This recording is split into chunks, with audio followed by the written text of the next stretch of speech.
Alors, pour ce module 6, on continue le chapitre de descente de charge. Donc, si jamais vous avez bien réussi le test précédent, normalement, ce test-ci, ce module-ci ne devrait poser aucun problème pour vous.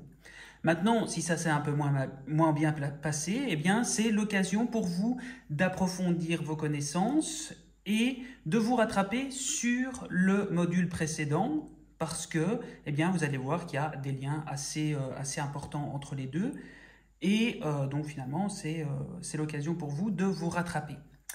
Alors, maintenant qu'on a donc identifié dans le module précédent ce que c'était qu'une charge surfacique, une charge linéaire, une charge ponctuelle, on va introduire dans ce module ce qu'on appelle donc les charges volumiques.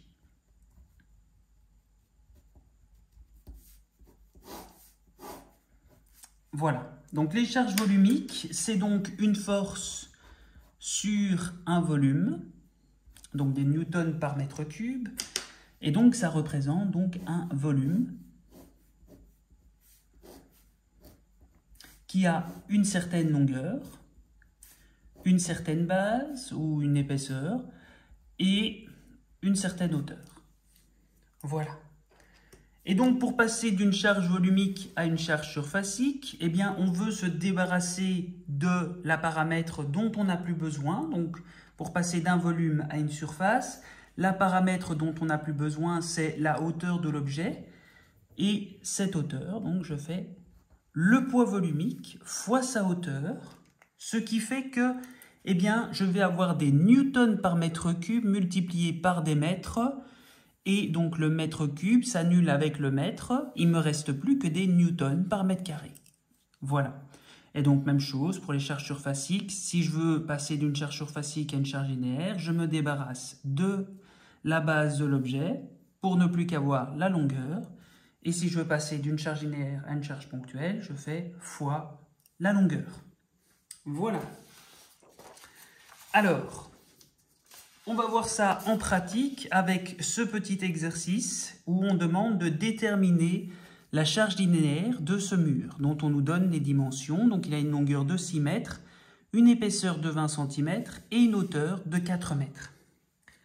Alors, comment est-ce que je fais pour trouver la charge linéaire? Donc attention, quand on demande la charge linéaire, ce n'est pas la charge ponctuelle qu'on nous demande, donc il ne faut pas faire la charge volumique fois toutes les dimensions qu'on nous donne. On veut vraiment la charge linéaire, donc celle qui va se trouver ici, tout le long. Voilà. Donc ça, c'est la charge linéaire qu'on nous demande. Et si on connaît son poids volumique, son poids linéaire, c'est le poids volumique de 18 kN par mètre cube, multiplié par, alors je passe de charge volumique à charge surfacique, donc je fais fois la hauteur, fois 4 mètres, et je dois faire fois la base de l'objet, ici la base c'est plutôt l'épaisseur du mur. Je dois juste faire attention, ici on me dit que l'épaisseur du mur c'est 20 cm, mais je dois avoir des mètres partout, donc mes 20 cm je dois les convertir en 0,2 mètres. Donc fois 0,2 mètres. Alors, je simplifie tout ça. Donc mes mètres et mes mètres cubes se simplifient. Il ne me reste plus que des kilonewtons par mètre. Et donc je fais tout ça. Donc 18 fois 4 fois 0,2, ça fait 14,4 kilonewtons par mètre. Voilà. Alors, notons que ici, je garde le résultat positif, mais attention, si on me demande de la direction de cette charge va évidemment vers le bas, je devrais rajouter un petit signe moins à ma réponse. Alors, autre petit exercice, on me demande ici de déterminer, alors cette fois-ci on ne cherche plus une charge linéaire, on cherche une charge surfacique la charge surfacique de ce plancher qui est vu en coupe. Alors donc sur ce plancher, on a un revêtement, on a une petite chape légère, on a un isolant et une dalle en béton. Et eh bien, cet exercice, il peut se décliner de plusieurs façons. Donc on peut soit vous demander la charge surfacique totale de tout ce plancher, on peut vous demander juste son poids propre, juste sa surcharge permanente ou juste sa surcharge d'exploitation. Même si la surcharge d'exploitation, bon, c'est pas très intéressant à demander étant donné que c'est plus une valeur à connaître. Hein. Donc je rappelle que la surcharge d'exploitation pour une habitation, pour un plancher d'habitation, eh bien c'est égal à 2 kN par mètre carré. Et pour une toiture, c'est égal à 1 kN par mètre carré. Voilà. Donc, ce n'est pas très intéressant de demander ça, mais donc, en tout cas, ces valeurs, il faut les connaître. Et donc, ici, on nous dit que c'est un plancher d'habitation. Donc, là, je dois penser à prendre en compte donc, les 2 kN par mètre carré en fonction de ce qu'on me demande. Alors, on peut donc me demander la charge surfacique, donc totale, poids propre, surcharge permanente. Ici, pour le principe, je vais calculer sa charge surfacique totale. Alors, maintenant, il faut bien se dire que si on vous demande juste le poids propre ou la surcharge permanente, il faut pouvoir identifier les éléments de votre plancher. Alors, qu'est-ce que c'est que le poids propre de mon plancher? Le poids propre, c'est uniquement la structure. La structure, c'est-à-dire la dalle en béton. Donc ça veut dire que dans mon calcul, j'ignore tous les autres éléments et je prends juste en compte la dalle en béton. Si on me demande la surcharge permanente, eh bien ça, c'est toutes les charges qui sont permanentes dans mon plancher, mais qui ne font pas partie de la structure. Donc ici, on enlève la structure, mais l'isolant, la chape, le revêtement, tout ça, c'est des surcharges permanentes. Et donc, je dois uniquement calculer la charge surfacique de ces trois éléments additionnés. Maintenant, je vais faire la charge surfacique totale pour cet exercice. Et donc, la première charge dont je dois tenir compte, c'est les surcharges d'exploitation. Attention, exploitation. Donc, on me dit que c'est un plancher d'habitation, donc c'est égal à 2 kN par mètre carré.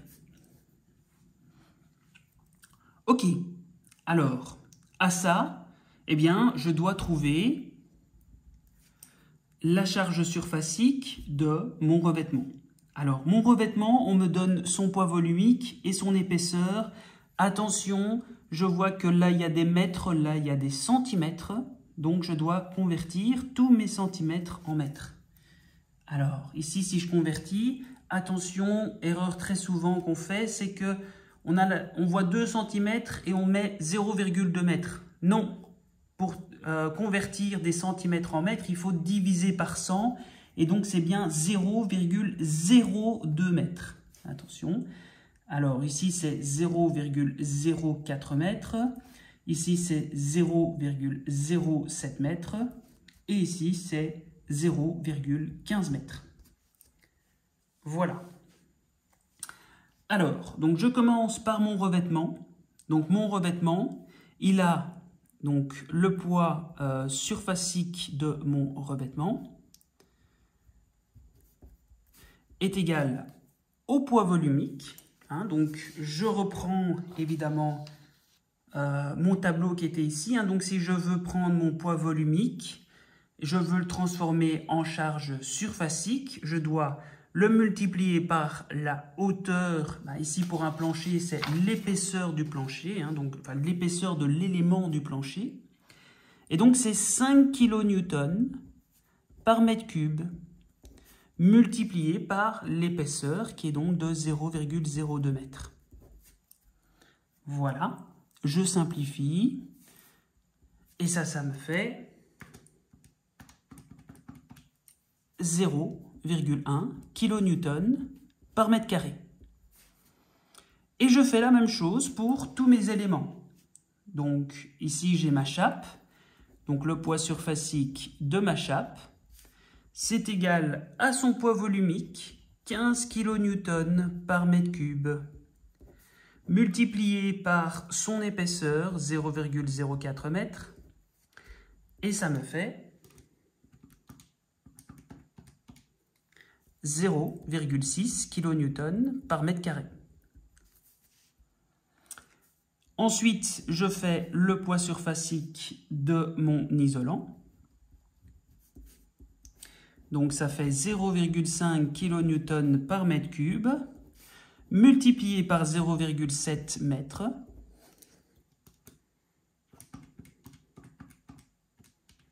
Ça fait 0,035 kN par mètre carré.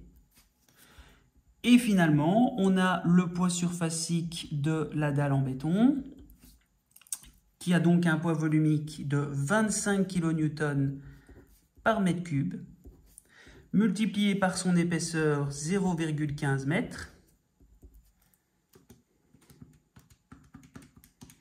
Ça fait 3,75 kN par mètre carré. Alors, on demande de trouver la charge surfacique totale. Ça veut dire que je dois additionner tous ces poids. Si on me demandait juste le poids propre, mon poids propre, ce serait juste ce résultat-là. Donc, le poids de ma dalle.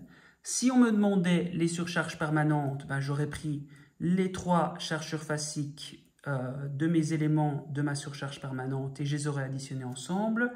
Et si c'était juste la surcharge d'exploitation, ce serait juste le 2. Mais ici, donc, je cherche le poids surfacique total.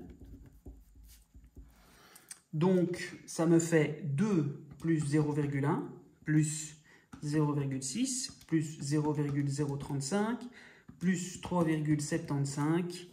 Et ça me fait un résultat égal à 6,5, donc on arrondit à un chiffre après la virgule pour la réponse finale, kilonewton par mètre carré. Voilà. Même chose que pour l'exercice précédent, ici je garde le nombre positif parce que rien dans l'énoncé me demande d'indiquer le sens de cette charge, mais évidemment cette charge va vers le bas, donc si on me demande son sens, on doit mettre un petit moins ici devant.